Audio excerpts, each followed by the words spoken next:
சொல்லிவிட்டு அவர் சொல்லுகிறார், நாங்க எப்படின்னு கேட்டா எங்களுடைய ஐக்கியம்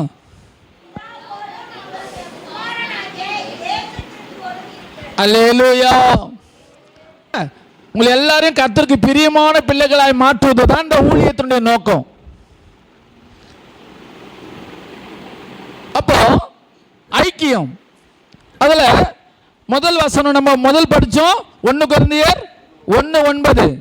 தம்முடைய குமாரனும் தம்முடைய கர்த்தருமாய் இருக்கிற இயேசு கிறிஸ்துவனே கூட ஐக்கியமா இருப்பதற்கு உங்களை அழைத்த தேவன். அப்ப எதுக்காக கர்த்தர் நம்மளை அழைத்தார்? இயேசு கிறிஸ்துவோடு ஐக்கியமா இருப்பதற்கு. கர்த்தர் நம்மளை அழைத்தது நோக்கமே அதுதான்.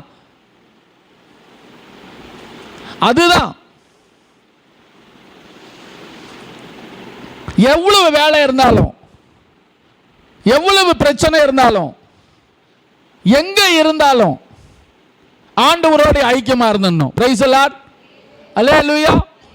நான் சொன்னது போல ஒரு பையனுக்கு ஒரு பொண்ணுக்கு திருமணம் பண்ணி கொடுத்த உடனே எதுக்கு? அவங்க ஐக்கியமா இருக்கிறதுக்காக தான். ஐக்கியமா இருக்கிறாங்கிறதுக்காக வேண்டி வேலைக்கு போகாம இருக்க முடியுமா?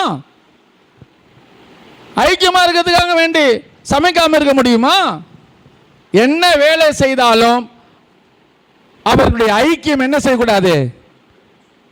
ஐக்கியத்தில் என்ன வரக்கூடாது? விரிசல் வரக்கூடாது. அவர்கள் ஐக்கியத்தில் அவர்கள் ஒன்றாக இருக்க வேண்டும். இருதயத்தின் அளவில், பாசத்தின் அளவில், ஒருவருக்கு ஒருவர் கடமைகளை செய்கிறதுல, எனக்கு அந்த வேலை இருக்குது, இந்த வேலை இருக்குது, அது இவ்வளோ இருக்குது, இது எனக்கு உடம்பு முடியல ஆகும்னு சொல்லிட்டு தன்னுடைய கடமைகளை செய்யாம தட்டி கழிக்க முடியாது. அது உண்மையான அன்பும் இல்லை, உண்மையான பாசமும் இல்லை, உண்மையான ஐக்கியமும் இல்லை. ஐக்கியம் எந்த சூழ்நிலையிலும், எப்பேற்பட்ட காலகட்டத்திலும் ஐக்கியம் என்ன செய்ய வேண்டும்? பலப்படுத்தப்பட வேண்டும். ஹல்லேலூயா, ஹல்லேலூயா. அதே போலதான் நாம் இந்த உலகத்தில் வாழ்ந்தாலும், எங்க வாழ்ந்தாலும், எப்படி வாழ்ந்தாலும் கர்த்தரோடு இருக்கிற ஐக்கியம் நமக்குள்ளிருந்து குறையவே கூடாது. அல்லேலூயா. அதற்காக தான் கர்த்தர் நம்மை அழைத்தார். அவர் மணவாளன், நாம் மணவாட்டி. பிரைஸ் தி லார்ட், அல்லேலூயா. இரண்டாவது நாம் பார்த்தோம், யாரோடு? நீங்களும் எங்களோடு. அப்போ ஒரு மேய்ப்பன், ஒரு ஊழியக்காரன் என்ன விரும்புவான் என்று சொன்னால், ஒரு சபையார் எப்பொழுதும் சபையோடு ஐக்கியமாக இருக்க வேண்டும் என்பதே விரும்புவான். அவன் அப்படிதான் எழுதுகிறான். நீங்கள் எங்களோடு ஐக்கியம் உள்ளவர்களாக இருக்கும்படி நாங்கள் கண்டும் கேட்கும் இருக்கிற உங்களுக்கு அறிவிக்கிறோம். எங்களுடைய பிரசங்கம் எல்லாம் எதற்காக? நாங்கள் ஏன் இந்த வசனங்களை அறிவித்துக் கொண்டிருக்கிறோம்? நீங்கள் எப்பொழுதும் சபையோடும் ஊழியத்தோடும் ஊழியக்காரர்களோடும் ஐக்கியமுள்ளவர்களாகவே இருக்க வேண்டும். அதற்காக தான் நாங்கள் பிரசங்கிக்கிறோம்.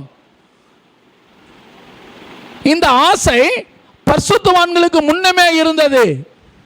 இந்த ஆசை தான் யோவான் என்ன செய்கிறான்? அங்கு எழுதுகிறான். அப்படியானால் ஒரு ஊழியக்காரனாகிய நான் உங்களிடத்தில் தேவனோடும் சபையோடும் ஐக்கியமாக இருப்பதை விரும்புகிறது தவறா? சொல்லுங்க, தவறா? தவறில்லை. இதுதான் ஒரு நல்ல மேய்ப்பனுக்கு அடையாளம். நீங்கள் எங்க வேண்டுமானாலும் இருப்பது. தன் ஆடு எங்க வேணாலும் மேயறத என்ன செய்ய மாட்டான்? மேய்ப்பன் விரும்ப மாட்டான். அவனுடைய அடக்கத்துக்குள்ளாக இருந்து மேய்ந்து அது வயிறு நிரம்ப வேண்டும். ஹல்லேலூயா, ஹல்லேலூயா. அடுத்தபடியாக அவன் சொல்லுகிறான், முதலாவது தன்னுடைய விருப்பத்தை சொல்லிவிட்டு தான் எப்படி என்று சொல்லுகிறான். நாங்களோ எங்களுடைய ஐக்கியம் யாரோட இருக்குது? ஹல்லேலூயா. ஆண்டுடைய பெரிய தயவினால, இரக்கத்தினால நான் என்னை பற்றி சொல்ல முடியும். ரட்சிக்கப்பட்ட நாள் முதற்கொண்டு இந்த நாள் வரையிலும், ஆமென், ஹல்லேலூயா, விசுவாசியா இருந்த காலங்களிலும் சரி, ஊழியக்காரனாக இருக்கிற இன்றைய காலங்களிலும் சரி, என்னுடைய ஐக்கியம் கர்த்தராகிய இயேசு கிறிஸ்துவோடும் பிதாவோடும் பரிசுத்த ஆவியானவரோடும் தான் இருக்கிறது. ஹல்லேலூயா. ஆகினால்தான் இந்த எத்தனையோ பாடுகள், எத்தனையோ போராட்டங்கள், எத்தனையோ கஷ்டங்கள் வந்தாலும் இன்றைக்கு யார் கேட்டாலும் இந்த வார்த்தையை சொல்ல கர்த்தருக்கு கிருபை தந்திருக்கிறார். எல்லாரும் கேட்பாங்க எப்படி இருக்கிறீங்கன்னு. நான் சொல்லுவேன், ஆண்டுடைய கிருபையினால ஒரு குறைவில்லை. என்ன இல்லை? ஒரு குறைவில்லை. ஆமென். இது எதனால எனக்கு இந்த blessing தெரியுமா? நான் பிதாவோடும் கர்த்தராகிய இயேசு கிறிஸ்துவோடும் பரிசுத்த ஆவியானவரோடும் அதிகமான நேரங்களை நான் செலவழிக்க கர்த்தருக்கு கிருபை தந்திருக்கிறார். அல்லேலூயா. இன்றைக்கு மாத்திரம் இல்லை, வேலை செய்கிற காலங்களிலும் அப்படிதான், படிக்கிற காலங்களிலும் அப்படிதான், சிறு பிள்ளையா இருக்கும்போது அப்படிதான், இன்றைக்கும் அப்படிதான். ஓடோடி உழைப்பேன். ஒரு நாளைக்கு 18 மணி நேரங்கள் எல்லாம் வேலை செய்த நாட்கள் உண்டு. ஆனால் அந்த நாட்களில் கூட நான் இருந்த சபையில் போய் கேட்டு பாருங்கள். இன்றைக்கு அத்தனை சபை மக்களும், நான் அந்த சபையிலிருந்து வந்தா கூட இன்னைக்கு எல்லாரும் என்னை நேசிக்கிறாங்க. அங்க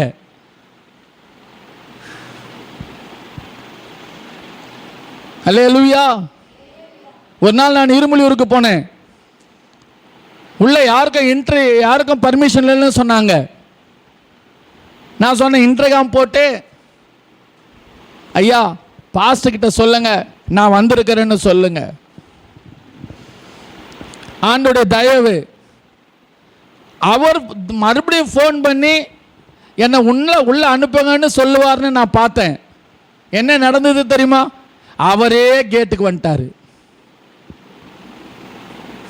அல்லேலூயா. காரணம் என்ன? நான் விசுவாசியாக இருந்த நாட்களிலே அந்த சபையோடு 100% ஐக்கியமாயிருந்தேன்.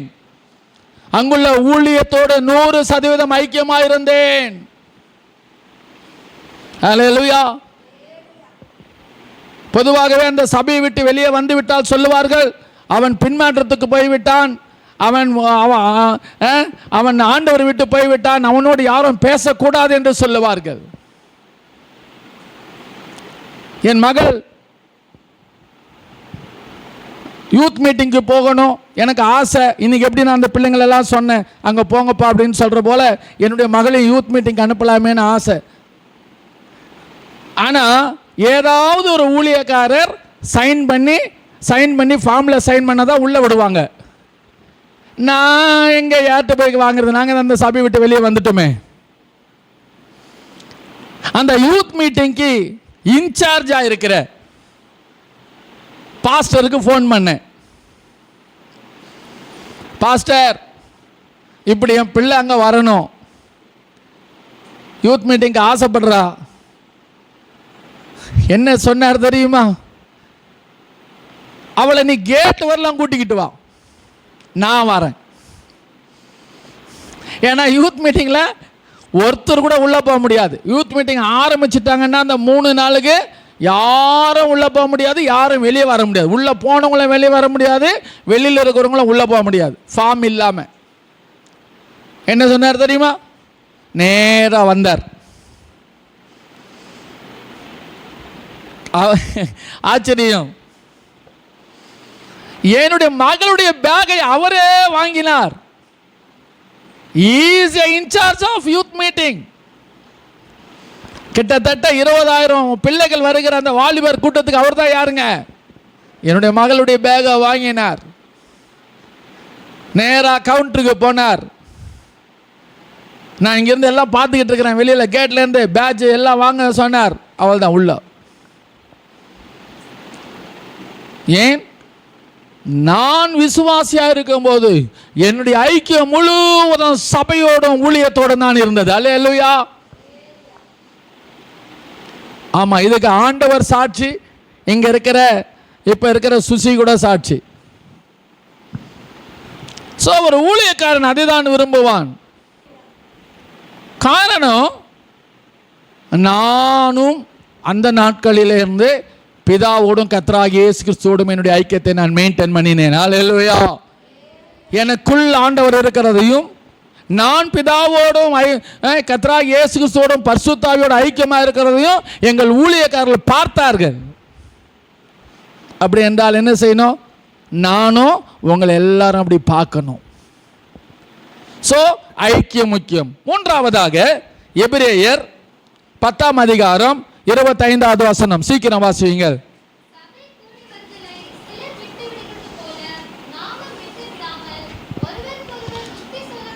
அல்லேலூயா.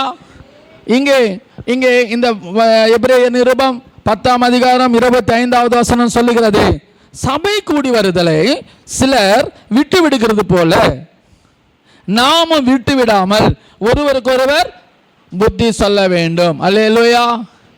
சபை கூடி வருதல், சபை கூடி வருதல்னா என்ன? நமக்கு இது என்ன நினைப்போம்? நம்ம சண்டே சர்வீஸ் அதானே நினைப்போம். ஆமா, ஏன்னா இங்கிலீஷ் டிரான்ஸ்லேஷன் அசம்பிளிங்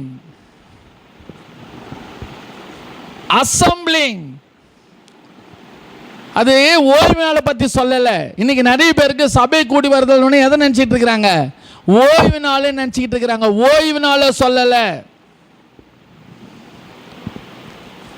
அவர்கள் அனுதினமும் அப்பம் பிட்குதலிலும் ஜபம் பண்ணுதலிலும் உறுதியாய் தரித்திருந்தார்கள். சபை கூடி வர வேண்டும். மீட்டிங் என்று சொல்லப்படுகிறது. மீட்டிங்ஸ், அசம்பிளி எப்பெல்லாம் கூடுகிறோமோ, இப்பதான் அசம்பிளி இருக்குன்னு சொல்ல முடியாது. மிலிட்டரியில எப்ப அசம்பிளின்னு சொல்லவே முடியாது. அசம்பிளினா என்ன? ஒன்று சேருகிற இடம், ஒன்று சேருகிற நாள், பரிசுத்தவான்களால் நியமிக்கப்பட்டிருக்கிற அசம்பிளி. அதுல ஒரு இங்கிலீஷ் டிரான்ஸ்லேஷன், ஈஸி இங்கிலீஷ்னு ஒன்று இருக்குது. அதான் சொல்லுது, meetings, daily meetings, Christian meeting. அல்லேலூயா, அல்லேலூயா. NIV இப்படி சொல்லுது. NIV இப்படி என்ன சொல்லுது தெரியுமா? Not giving up meeting together as some are in the habit. அப்படின்னா என்ன அர்த்தம்? இவங்களுக்கு இந்த மீட்டிங்ஸ் எல்லாம் கட் பண்றது வேலையா இருக்குது. அப்படின்னா 1 2 இல்லை, சண்டே சர்வீஸ் கிடையாது. அங்கே சொல்லப்படுகிற சபை கூடி வருதல். சபை கூடி வருதல் என்பது ஞாயிற்றுக்கிழமை வேத பாடம், காத்திருப்பு கூட்டம், உபவாச ஜபம், ஊழியத்து நிமித்தமாக உண்டாகிற ஜபங்கள், எத்தனையோ ஜபங்கள், எத்தனையோ கூடுகைகள் சபையில் இருக்கிறது. இந்த கூடுகைகளுக்கு எல்லாவற்றிலும் தவறாமல் கலந்து கொள்ள வேண்டும். Some are in the habit. என்னதுக்கு? அவங்க not giving up meeting together. அவங்க கூடி வர்றதுல என்ன பண்றாங்க? கட்டடிக்கிறது அவங்களுக்கு சிலருக்கு ஹேபிட்டா போச்சுன்னு சொல்லிட்டு NIV சொல்லு. என்ன உன்னுடைய பைபிள் என்ன பைபிள்? NIV அர்த்தம் இருக்கா? NIV இருக்காப்பா? இது இவங்களுக்கு இதே வேலையா போச்சு அப்படின்னுது. சிலர்லாம் பாருங்க, உங்களுக்கெல்லாம் சிலர்லாம் காத்திருப்பு கூட்டம் கிடையாது. அப்போ என்ன செய்யக்கூடாது? சபை கூடி வருதலை விடக்கூடாது. எப்பெல்லாம் சபை கூடுதோ, எப்ப வேணாலும் கூடும், திடீர்னு அவசர காலமா கூடும், விடக்கூடாது. அந்த சபை கூடி வருதல் தான் எப்பெல்லாம் இருக்கு? நம்முடைய சபையில் சபை கூடி வருதல் எப்பெல்லாம் இருக்கு? செவ்வாய்க்கிழமை டீச்சர்ஸ் விடலாமா? விடக்கூடாது. புதன்கிழமை விடக்கூடாது. வெள்ளிக்கிழமை விடக்கூடாது. சனிக்கிழமை ஏன்? சனிக்கிழமை ஏன் காத்திருப்பு கொடுத்துக்கு வரல? நேற்று எத்தனை பேர் வரல? ஞாயிற்றுக்கிழமை நிறைய பேர் வர்றதில்லை, ஞாயிற்றுக்கிழமை வர்றதே இல்லை, அப்படியே வந்தாலும் லேட்டாக வர்றது, அக்கறையே கிடையாது. அல்லேலூயா. 1000 கஷ்டங்கள் உங்களுக்கு இருந்தாலும் தேவனோடு இருக்கிற உறவில் ஐக்கியத்தில் விரிசல் வராமல் உங்களை நடத்தி கொண்டு போகிறது தான் ஊழியக்காரனுடைய வேலை. உங்களுக்கு 1000 பிரச்சனை இருக்கும், சாக்கு உடம்பு உண்மையாகவே இருக்கும், சாக்கு இல்லை உண்மையாகவே இருக்கும். பட் அதெல்லாம் பொருட்படுத்தாமல் அதன் மத்தியில் கர்த்தரை தேடணும். அல்லேலூயா. சரி, ஓகே. இந்த 3 வசனங்களை ஞாபகத்தில் வைத்துக் கொள்ளுங்க. இப்போ தப்புன்னு முடிக்க போறேன். ஐக்கியத்தின் நோக்கம். இப்போ ஏன் இந்த ஐக்கியம்? இந்த ஐக்கியத்தின் நோக்கம் என்ன?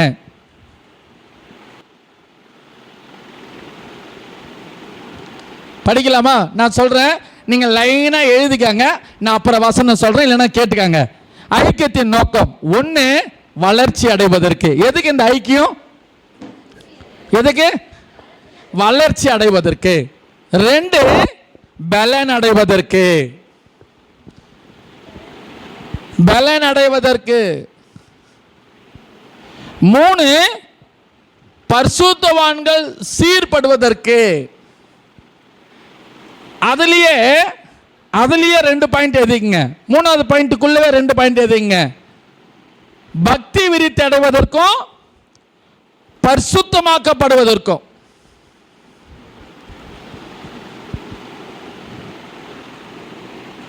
மூணாவது சொல்லிக்கிட்டு இருக்கேன் இல்லையா? 4வது பின்மாற்றம் வராமல் தடுப்பதற்கு. எதுக்கு ஐக்கியம்? எதுக்கு? ஆமா, நீ அப்படியே போனீன்னா நீ இருள் அடைஞ்சிரும். உணர்வு இல்லாதவர்களுடைய இருதயம், சொல்லுங்க, உணர்வு இல்லாதவர்களுடைய இருதயம் என்ன அடைந்தது? அப்படியே இருள் அடைஞ்சிரும். உன் வாழ்க்கை இருள் அடைஞ்சிரும். பின்மாற்றம் வராமல் தடுப்பதற்கு. 5வது கனி கொடுப்பதற்கு. எதுக்கு? கனி கொடுப்பதற்கு. ஐக்கியத்தில் இவ்வளவு விசேஷம் இருக்கு. 6வது சோதனை நேரங்களில் வெற்றி காண்பதற்கு அல்லது பிசாசின் பிடியிலிருந்து தப்பிக்கப்படுவதற்கு. அல்லேலூயா. ஐக்கியத்தில் எவ்வளவு இருக்கு பாருங்க.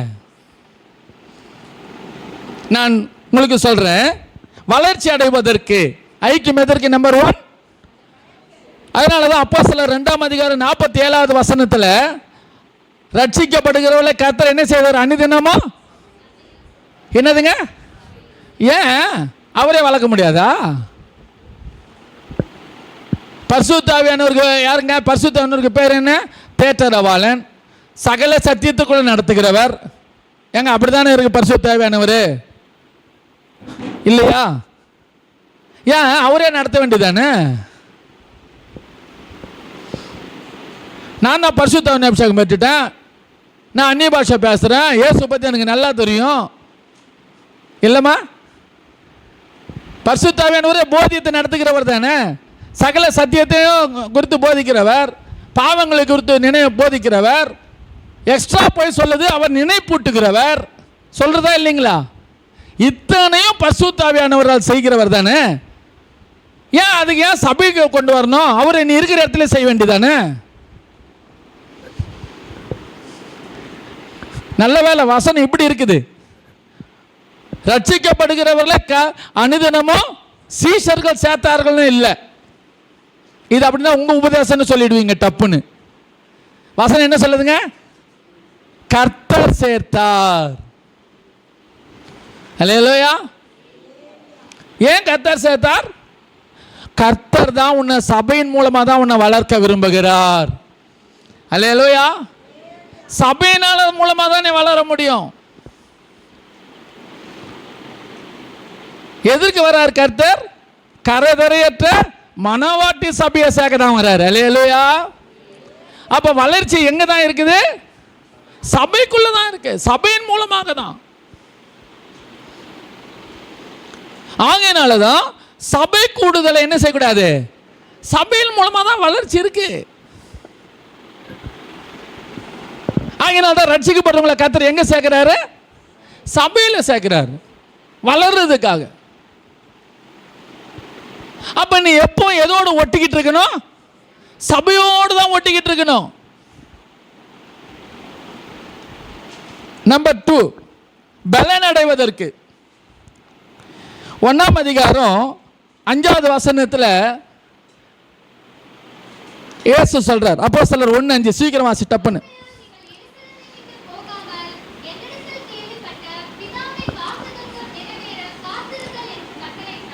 நீங்க இங்க ஐக்கியமா இருங்க. நீங்கள் one of the big team. இங்க நீங்க ஐக்கியமா இருங்க, போவாதீங்க. நீங்க ஐக்கியத்தை காத்து கொண்டு இருங்க, ஒரு மனதோடு இருங்க, ஒரு சபையா இங்க இருங்க. அவங்களுடைய வாழ்வாதாரம் எல்லாம் எங்க இருக்குது? கலிலேயாவில் இருக்குது. அவங்க எந்த ஊரை சேர்ந்தவங்க? கலிலேயாவை சேர்ந்தவங்க. ஆண்டவர் இவங்களை எருசலேமில் கொண்டு வந்து அங்க என்ன செய்யறாரு? இங்க இருங்கன்னு சொல்றாரு. இங்க நீங்க முதல்ல ஐக்கியமா இருங்க, காத்து கொண்டிருங்கள். எதுக்காக? 8வது வசனம்.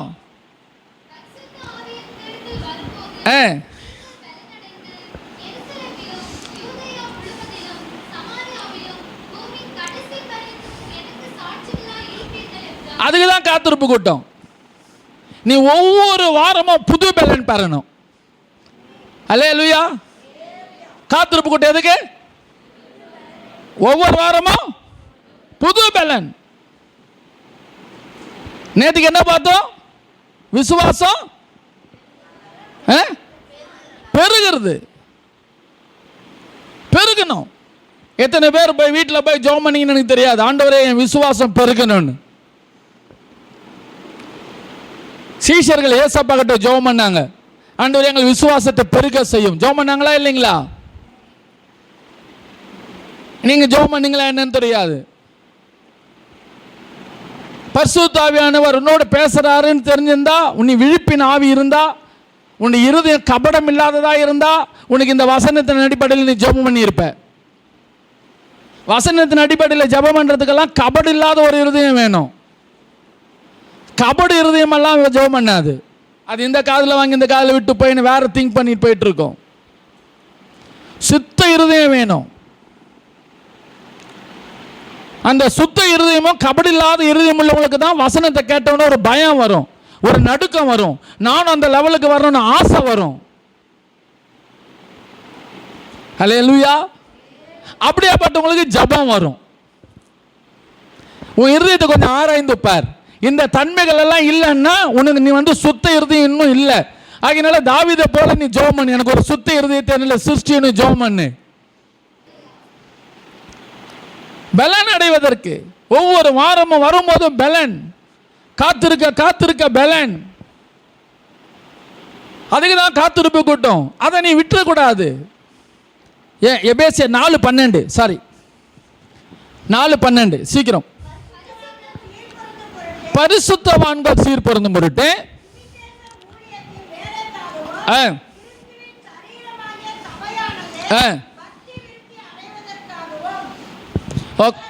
போதுமா? பக்தி விருத்தி அடையணும். பரிசுத்தவான்கள் என்ன செய்யணும்? யார் சீர் பண்ணணும் பிரதர்? நீங்களும் நானும் யாரு? பரிசுத்தவான் தான். நீ பரிசுத்தவான் ஆயிட்டேன்னு திமிரில் இருந்தேன்னா கீழே விழுந்து போயிடுவேன். அவ்வளவுதான். அப்ப பரிசுத்தவானுக்கு என்ன ஆசை இருக்கணும்? பரிசுத்தமாவணுன்ற ஆசை இருக்கிறவன் தான் பரிசுத்தவான். அப்புறம் என்ன செய்யணும்? பக்தி. பக்தி என்ன செய்யணுமா?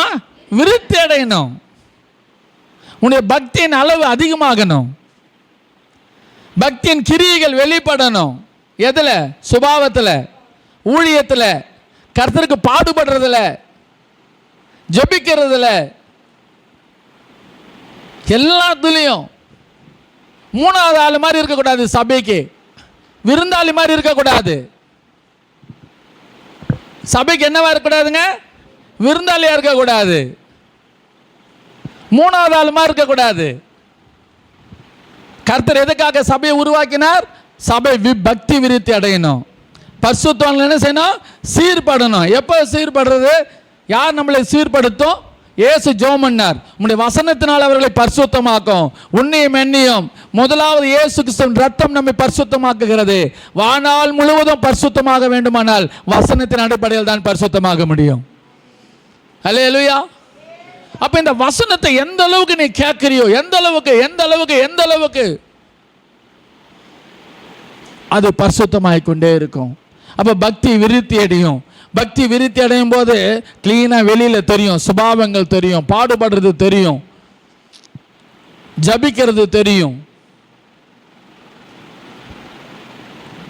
எல்லாம் ஊழியம் தெரியும். உன்னை ஜீவ பலியாய் ஒப்பு கொடுத்தது தெரியும். நீங்கள் தேறுகிறது யாவரும் அறியும்படிக்கு என்று சொல்ல வேதம் சொல்லுகிறது.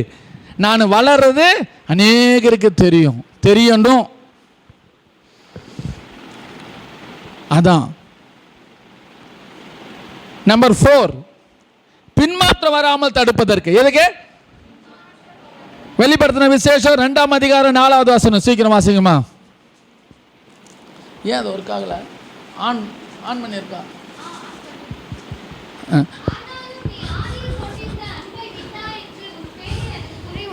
அல்லேலூயா, அல்லேலூயா. ஆதியில இருந்த அன்பை விட்டாய் என்று உன் பேர் எனக்கு. அப்ப ஆதியில் இருக்கிற அன்பை விட்டுட்டீன்னா நீ குறைவுள்ள ஆளா மாறிடுவ. இப்ப நிறைவு உங்ககிட்ட அப்படின்னா என்ன? பின்மாற்றம்.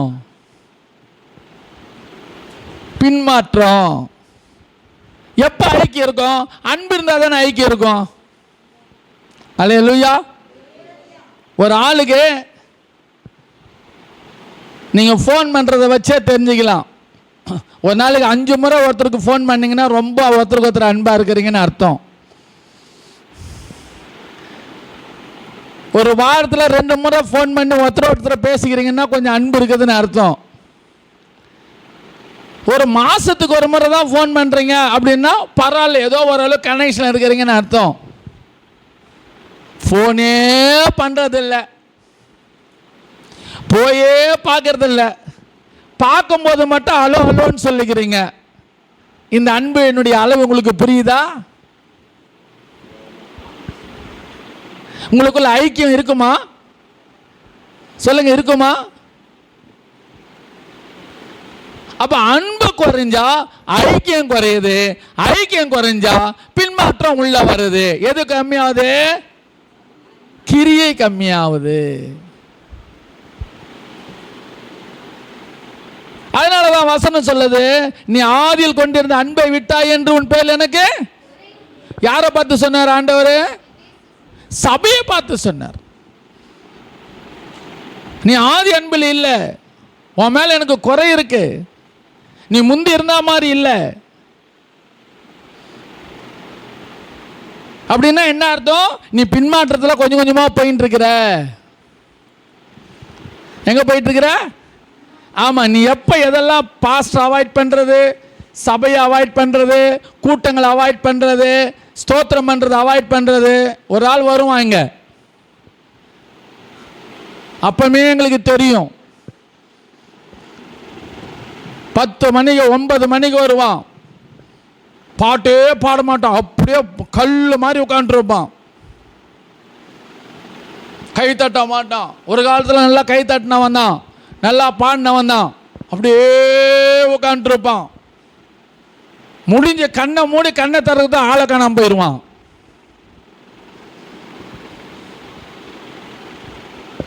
என்ன கம்மியாயிருச்சு தம்பி? என்ன கம்மியாயிருச்சு? அன்பு கம்மியாயிருச்சு. அப்ப என்ன ஆரம்பிச்சிருச்சு?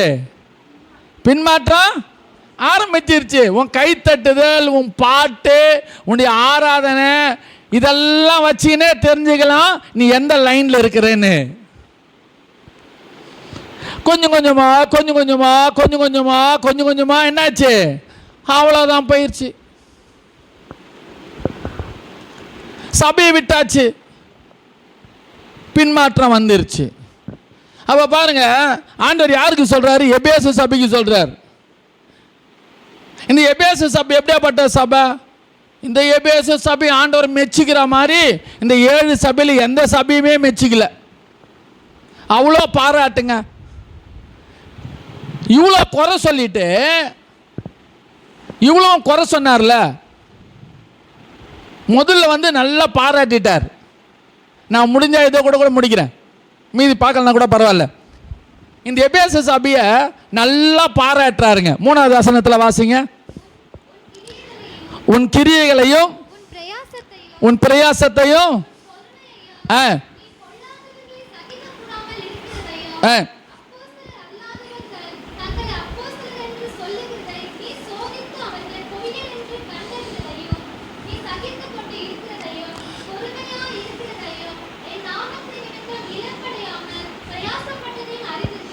அல்லேலூயா.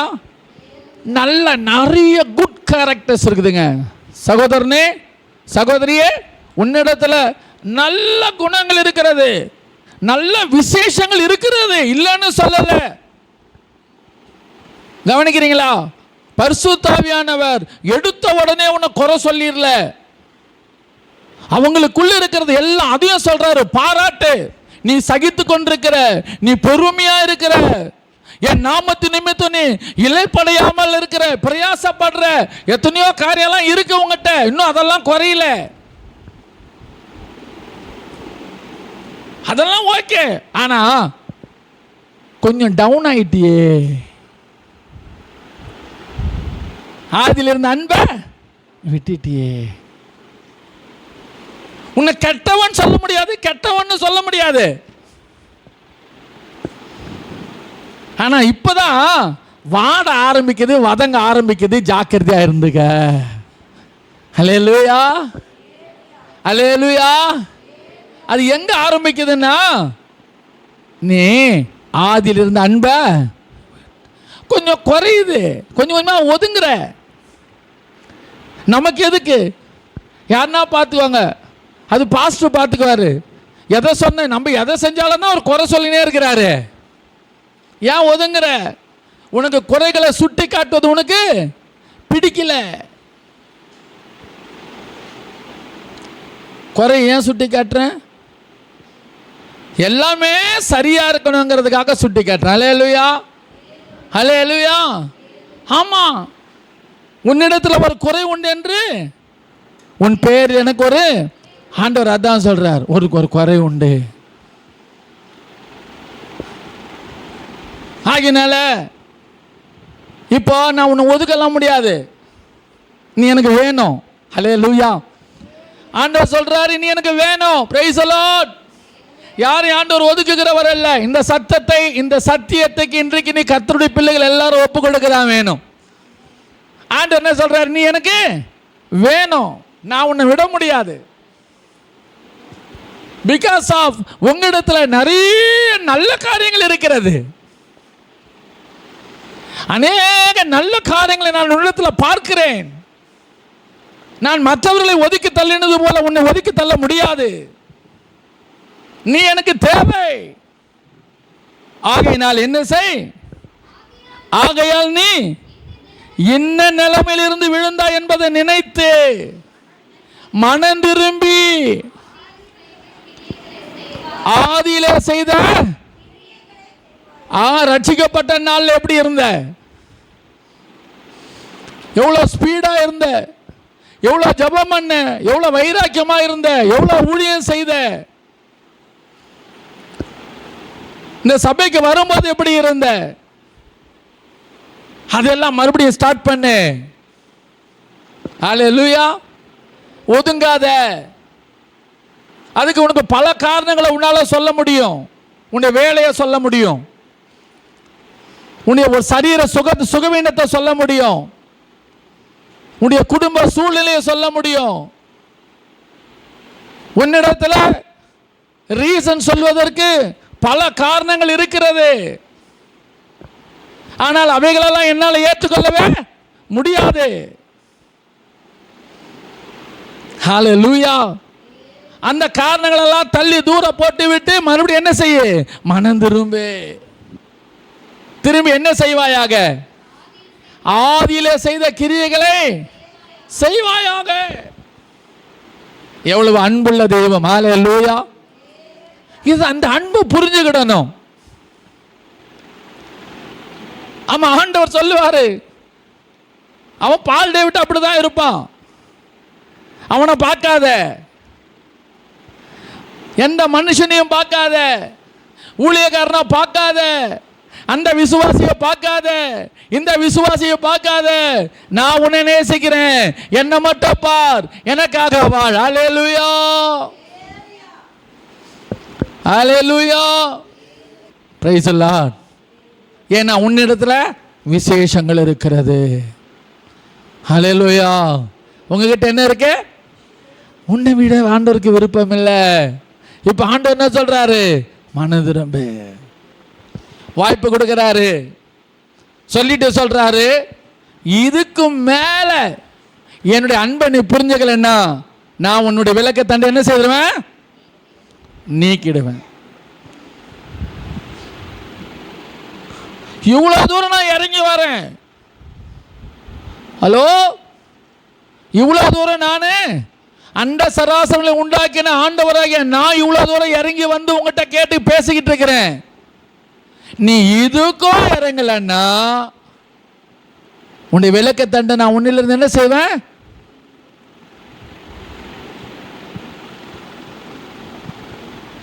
விளக்க தண்டை நீக்கிட்டா வாழ்க்கையில் என்ன உண்டாயிடும்? இருள், டார்க்னஸ் வரக்கூடாது, வரக்கூடாது. என்ன செய்யணும்? உடனே மனம் திரும்பணும். இவ்வளவு சொல்லிட்டு மறுபடியும் ஒரு என்கரேஜிங் வேர்ட் சொல்றாரு பாருங்க. மறுபடியும் சொல்றாரு, நிக்கோலாய் மதஸ்திரத்துல